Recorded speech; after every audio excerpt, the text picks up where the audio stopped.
saveur divine. Cette bonne nouvelle du royaume sera prêchée dans le monde entier pour servir de témoignage à toutes les nations. Alors viendra la fin. Ce pain céleste vous est présenté par Immaculée Niraneza.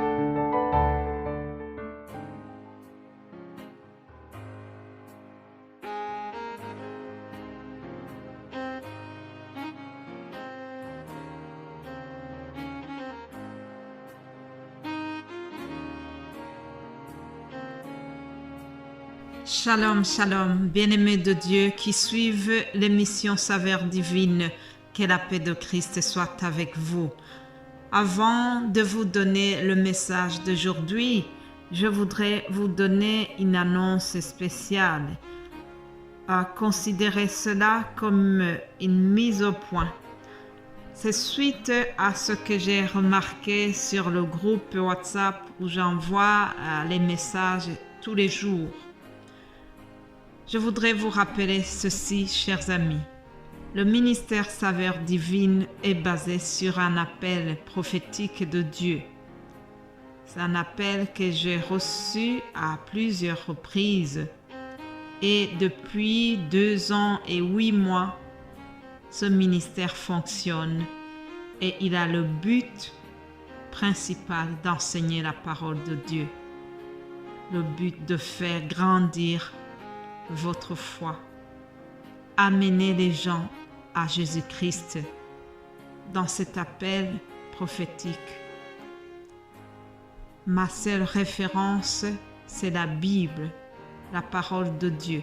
Tout ce que je vous enseigne, tout ce que je vous envoie, c'est basé simplement sur la parole de Dieu. Je n'ai pas d'autres références.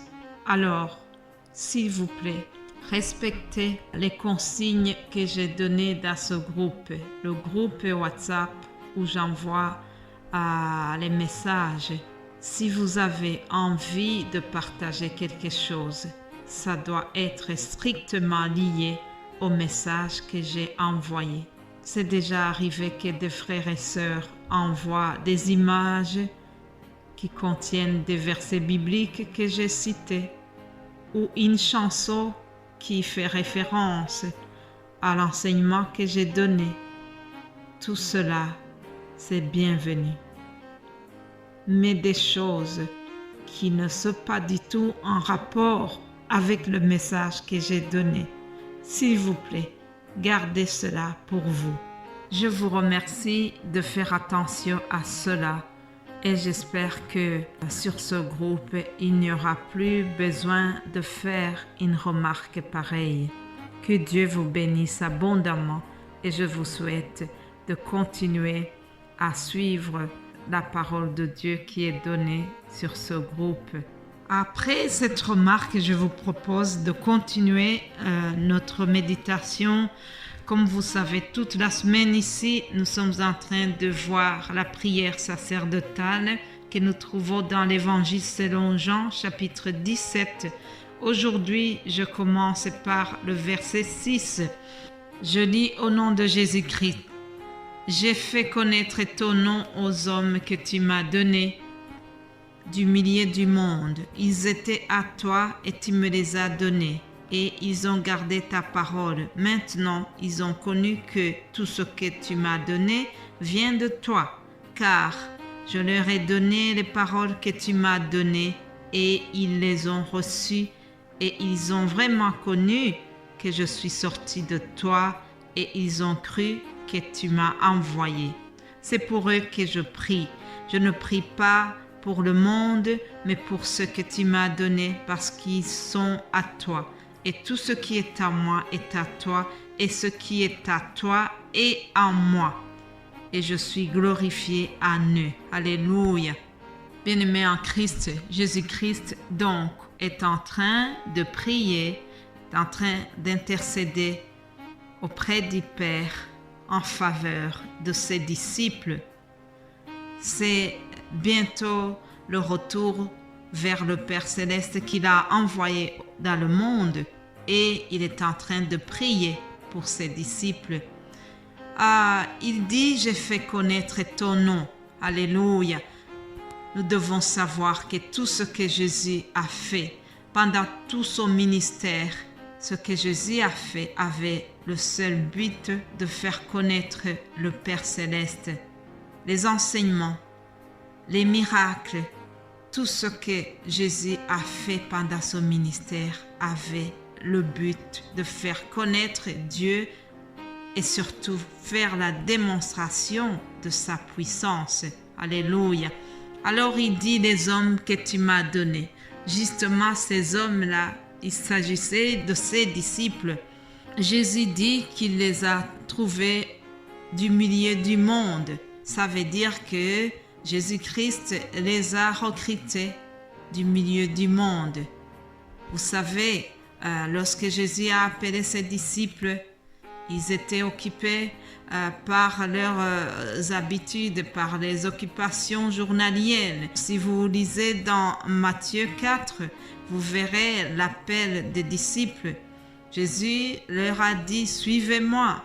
Il les a trouvés en train de faire la pêche et il leur a dit, suivez-moi, je ferai de vous les pêcheurs d'hommes. Alléluia. Et très volontiers, ils ont répondu à l'appel de Jésus-Christ. Ils l'ont suivi. Alléluia. Heureux celui qui écoute l'appel de Dieu et qui suit cet appel. Moi-même qui vous parle, j'ai écouté l'appel de Dieu et j'ai suivi. Alléluia. Et au verset 8, Jésus dira, je leur ai donné les paroles que tu m'as données. Et ils les ont reçues. Alléluia. Heureux ceux qui écoutent les paroles de Dieu et qui les reçoivent. Heureux ceux qui mettent ces paroles en pratique. Vous savez, il ne suffit pas seulement d'écouter ces paroles, mais le mieux, c'est de les mettre en pratique, que ces paroles deviennent vraiment notre vie de tous les jours. C'est ça mon souhait pour vous et pour moi-même qui vous parle, chers amis. Les disciples de Jésus avaient vraiment compris. Ils avaient compris que Jésus est sorti de Dieu. Tous les Juifs n'ont pas compris cela. Mais les disciples ont eu ce privilège de reconnaître que Jésus-Christ a été envoyé de Dieu. Alléluia. Ils avaient compris une chose très importante. Ils savaient que l'Esprit du Seigneur est sur lui, que l'Éternel l'avait oint pour porter de bonnes nouvelles aux malheureux. Ils savaient que Jésus-Christ a été oint pour guérir ceux qui ont le cœur brisé. Ils savaient bien que Jésus-Christ est le seul qui est capable de délivrer les captifs et de libérer les gens de leur souffrance. Alléluia.